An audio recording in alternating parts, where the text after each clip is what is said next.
இந்த Russia, Ukraine பிரச்சனையில வந்து பார்த்தீங்கன்னா, மிக பெரும் அளவுல ஒரு அதிர் வளைவுகள ஏற்படுத்துச்சு அப்டின்னா, அது வந்து ஜெலன்ஸ்கி அவர்கள் போடக்கூடிய அந்த வீடியோ இந்த குப்பியான்ஸ்க் பையில. இந்த குப்பியான்ஸ்க் பையில வந்து பார்த்தீங்கன்னா, அவர் நின்னு பேசியிருந்தார். நான் கூட வந்து பார்த்தீங்கன்னா, கையெல்லாம் தட்டிட்டேன். போய் கழுவ வேண்டியதா இருக்கும் போல தெரியுது. அதாவது ரஷ்யாவோட ஃப்ரண்ட் லைன் அந்த பகுதியில நின்னு வீடியோ புடிச்சு போட்டுக்கிறாரே! அப்டிங்கிறது போல வந்து பார்த்தீங்கன்னா, நம்ம சொல்லியிருப்போம். ஆக்சுவலா அவர் அங்க நின்னு வீடியோ புடிச்சு போட்டது உண்மைதான். அதுல எந்த ஒரு மாற்றமுமே இல்ல. ஆனா அது எப்போ? அப்டின்ற கேள்விகள் இப்ப வர ஆரம்பிச்சிருக்கு. ஸோ ரஷ்யர்கள் அங்க வர்றதுக்கு முன்னாடி, தாக்குறதுக்கு முன்னாடியே வந்து பார்த்தீங்கன்னா, சேஃபா இருக்கக்கூடிய டைம்ல, அந்த இடத்துல போய் நின்னு எடுத்துக்கிறாரா? அப்படின்ற கேள்விகள் இருக்கு. அதுக்கான காரணங்கள் என்ன? இப்போ ஜெலன்ஸ்கி அவர்கள் பேசக்கூடிய அந்த வீடியோ பதிவுகள் ஓடியிருக்கும். இதுல ஓடும்போது அந்த ஆன்டி ட்ரோன் நெட் நம்ம சேனல தொடர்ந்து பார்க்குறவங்களுக்கு தெரியும். ட்ரோன்கள் அந்த ரோட்ல வரக்கூடிய நபர்கள் மேல தாக்குதல் பண்ணிறக்கூடாதுன்றதுக்காக, அந்த இடத்துல ஃபுல்லா நெட் போட்டு வச்சிருப்பாங்க. ஸோ அந்த ஆன்டி ட்ரோன் நெட்லாம் வந்து பார்த்தீங்கன்னா, ஃப்ரெஷ்ஷா இருக்கு. ரொம்ப ஃப்ரெஷ்ஷா இருக்கு. அது கூடவே அந்த இடத்துல குப்பியான்ஸ்க்ன்னு இருக்கிறது இருக்கு இல்லையா? அதுல டேமேஜ் ஆயிருக்கு. தாக்குதல்கள் நடந்திருக்கு. பட் இருந்தாலும் அந்த குப்பியான்ஸ்க்ல அந்த கீழ அந்த பேர்ல வந்து கீழ வந்து பார்த்தீங்கன்னா, ஃபுல்லா இருக்கு. நல்லா இருக்கு. பக்கத்துல ஒரு உக்ரைனோட கொடி இருக்கு. ஸோ ஜெலன்ஸ்கி அவர்கள் இப்ப தான் அங்க நின்னு பேசுறாரு அப்டின்னா, இப்ப ரஷ்ய தரப்புலருந்து ஒரு வீடியோ பதிவுகள் விட்டுருக்காங்க. இது ரஷ்யாவோட ட்ரோன்கள். அதாவது அந்த இடம் இப்ப எப்படி இருக்கு அப்படின்னு காட்டுறதுக்காக ரஷ்ய தரப்புலருந்து போயிருக்காங்க. ஆக்சுவலா அது ஒரு கிரே ஜோன். நம்ம முன்னாடியே சொன்னது தான். ஆ காட்டு பகுதிக்கு பக்கத்துல இருக்கு. நம்ம அந்த லொகேஷன கூட உங்களுக்கு நான் அந்த மேப்ல வந்து பண்ணா உங்களுக்கு காமிச்சிருப்பேன். நீங்க Googleல அந்த லொகேஷன காப்பி பண்ணி போட்டீங்கனாலே, அது எந்த பகுதி அப்படிங்கிறது உங்களுக்கு தெரியும். நான் திருப்பி மேப்ல வந்து பார்த்தீங்கன்னா, அந்த லொகேஷன் இதே நான் உங்களுக்கு காட்டுறேன். இப்போ அந்த பர்ட்டிகுலர் பகுதியில வந்து பார்த்தீங்கன்னா, ரஷ்யாவோட ட்ரோன்கள் போய் எப்படி இருக்குது அப்படின்னு பார்க்கும்போது, அந்த இடம் எந்த அளவுக்கு சேதமடைஞ்சிருக்கு. கண்டுபிடியுங்கள் 3 வித்தியாசங்களை அப்படிங்கிறத வந்து பண்ணா ரஷ்ய தரப்புல தான் குடுத்துருக்காங்க. அதாவது ட்ரோன் நெட் எல்லாம் சேதமடைஞ்சிருக்கு. அந்த குப்பியான்ஸ்க்ல கீழ காணோம். உக்ரைனோட கொடிய காணோம். ஸோ அப்படிங்கும்போது இது எப்படி? இது ரொம்ப பழைய வீடியோவா? அப்படிங்கிற கேள்வி இருக்கு இல்லையா? இது ரஷ்யா சொன்னா மட்டும் நம்ம எப்படி ஒத்துக்க முடியும்? அப்படிங்கிற ஒரு கேள்வி இருக்கு. ஏன்னா நம்மளுக்கு வந்து எப்பவுமே உக்ரைன் என்ன சொல்றாங்கன்றது நம்மளுக்கு வேணும் இல்லையா? ஸோ இப்போ உக்ரைனோட வீரர்கள் வந்து பார்த்தீங்கன்னா, இந்த பகுதிய மீட்டெடுக்குறாங்க. ஏன்னா ஒரு அஃபென்சிவ் ஆப்பரேஷன் பண்ணிட்டு இருக்காங்க. அது புறநகரங்கள். குப்பியான்ஸ்கோட புறநகரங்கள். இது வந்து குப்பியான்ஸ்கோட தெற்கு பகுதியில இருக்கக்கூடிய ஒரு விஷயம். ஸோ அந்த இடத்துல வந்து பார்த்தீங்கன்னா, இப்போ உக்ரைனோட வீரர்கள் ஒரு அசால்ட் ஆப்பரேஷன் பண்ணிட்டு இருக்காங்க இல்லையா? ஸோ அப்படி பண்ணிட்டு இருக்கும்போது, அந்த இடத்துல உக்ரைனோட வீரர்கள், இவங்க உக்ரைன் தான். ஸோ அவங்க குடுக்கக்கூடிய வீடியோ. ஸோ அவங்க வந்து பார்த்தீங்கன்னா, ஒரு அம்மா அந்த இடத்துல எலக்ட்ரானிக் வார்ஃபேர் ஜாமிங் டிவைஸ் வந்து பண்ண கையில வச்சிருக்காங்க. ஸோ கார்ல உட்கார்ந்து டிராவல் பண்ணி போம்போது, ஜெலன்ஸ்கி அவர்கள் எங்க நின்னு பேசினாரோ, அந்த இடம் வந்து பார்த்தீங்கன்னா, அங்க இருக்கு. நீங்க இதையும் ரஷ்யாவோட ட்ரோன் குடுக்கறதையும் கம்பேர் பண்ணீங்கன்னா, ஒரு வித்தியாசங்கள் கூட கண்டுபிடிக்க முடியல. ஸோ இவங்க உக்ரைன் குடுக்கக்கூடிய வீடியோவையும், ஜெலன்ஸ்கி அவர்கள் குடுக்கக்கூடிய வீடியோவும் பார்த்தோம்னா 3 வித்தியாசங்கள் தெரியுது. ஸோ இத வச்சு என்ன சொல்ல வராங்கன்னா, ஜெலன்ஸ்கி அவர்கள் அங்க போய் நின்னு எடுத்துக்கிறாரு. ஆனா இப்ப இல்ல, பழைய டைம்ல எடுத்துக்கிறாரு. சண்டை நடக்கிறதுக்கு முன்னாடி வந்து பார்த்தீங்கன்னா, இது போல எடுத்துக்கிறாரு. இது கிளியரான இந்த கப்ர்தால் 95 எப்படி ஜெலன்ஸ்கி அவர்கள் ஒரு நாடகம் பண்ணி வச்சிருக்காங்க இல்லையா? ஸோ அது போல ஒரு நாடகம் அங்கே அரங்கேறி இருக்கிறது அப்படிங்கிற மாரி சொல்றாங்க. சரி எதுக்காக இந்த நாடகம்? ஜெலன்ஸ்கி அவர்கள் இப்போ பீஸ் டீலுக்காக வந்து பேசுறதுக்காக ஜெர்மனிக்கு போயிருக்காரு.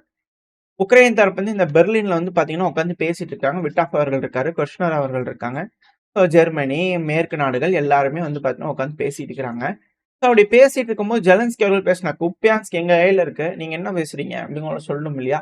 ஸோ அதுக்காக இது போல ஒரு ஸ்டண்டா அப்படிங்கிறது போல சொல்லுது. இது நம்ம மீடியாக்கள், மக்கள் இதுல என்ன வேணா பேசிக்கலாம், என்ன வேணா செஞ்சுக்கலாம். விட்டாஃப் அவர்களுக்கு தெரியாதா? "ஏன்பா நீ?" அப்படிங்கிறது போல அவர் தானே பேச ஆரம்பிப்பாரு. ஸோ அதுபோல பல விஷயங்கள் வந்து பார்த்தா அங்க நடந்திருக்கு.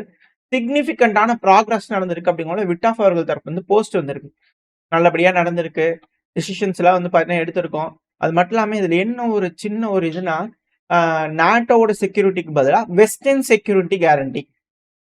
மேற்கு நாடுகள் செக்யூரிட்டி கேரண்டி குடுப்பாங்கப்பா உனக்கு. அப்படிங்கிறதுல வந்து பார்த்தீங்கன்னா, ஒரு காம்ப்ரமைஸ் நடந்திருக்கு அப்படின்ற கேள்விகள் இருக்கு. இது விட்டாஃப் அவர்கள் சொல்றார்.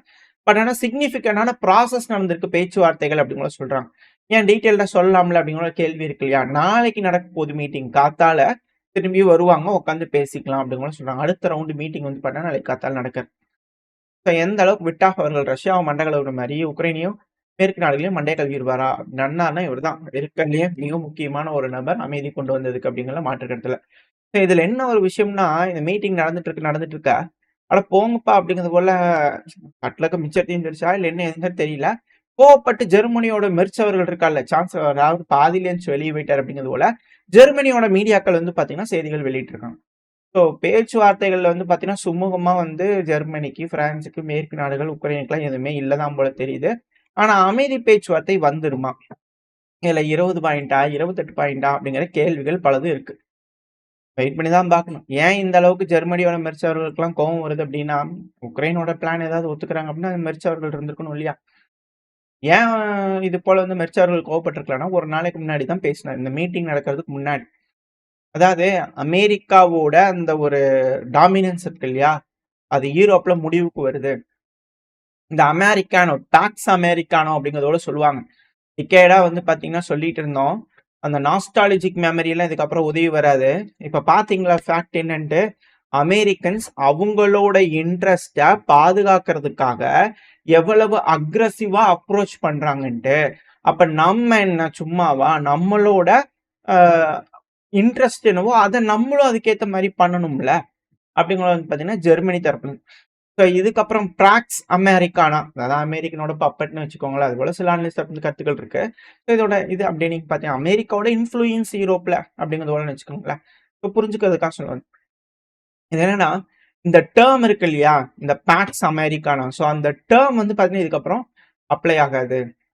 அதாவது வெஸ்டர்ன் ஹெமிஸ்பியர்ல அமைதி அப்படிங்கிறத கொண்டு வரணும் அப்படின்னா, நம்மளே வந்து பார்த்தீங்கன்னா, பாதுகாப்பு பண்ணிக்கணும். மிலிட்டரி ரீதியா, எக்கனாமிக் ரீதியா, கல்ச்சுரல் ரீதியா நம்மளுக்கு நம்மளே ரெஸ்பான்சிபிள் எடுத்துக்கணும் அப்படிங்கிறது போல அவர் தப்புன்னு சொல்றாரு. ஏன்னா புது அ இந்த வேர்ல்ட் ஆர்டர்ல வந்து பார்த்தீங்கன்னா, நம்மளை நிலைநிறுத்திக்கிறதுக்கு நம்மளோட இன்ட்ரெஸ்ட் நம்மளுக்கு முக்கியம் அப்படிங்கிறத அவர் தப்புன்னு சொல்லியிருந்தார்.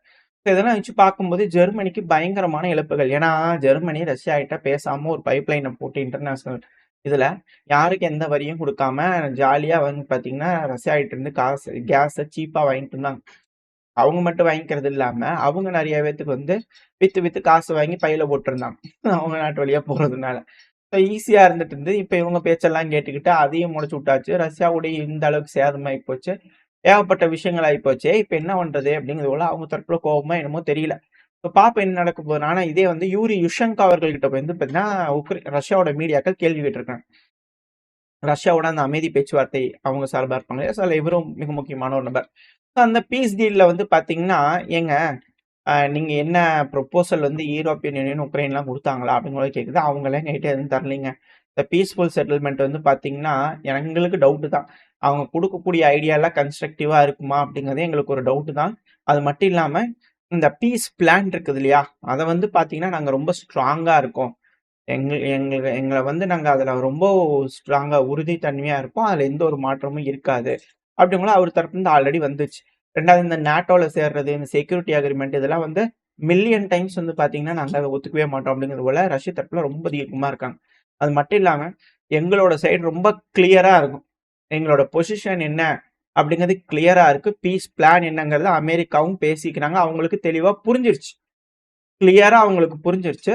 ஸோ நாங்க திரும்பவும் அத பத்தி டிஸ்கஸ் பண்ண மாட்டோம். அது மட்டும் இல்லாம இந்த கொரியன் சினாரியோ போலலாம் நாங்கலாம் பேச கிடையாது அப்படிங்கிறது போல, ஒரு யுஷங்கா அவர்கள் தரப்புலருந்து இந்த பல வகையான ஸ்பெகுலேஷன்ஸ்க்கு நடுவுல ஒரு சொல்யூஷன் குடுத்துட்டு பேக்குற இந்த கொரியன் சினாரியோலாம் இல்ல அப்படி இப்படிங்கிறது போல. இப்ப அமைதி பேச்சுவார்த்தையில ட்ரம்ப் அவர்கள் சொன்ன அந்த 28 பாயிண்ட் தான்.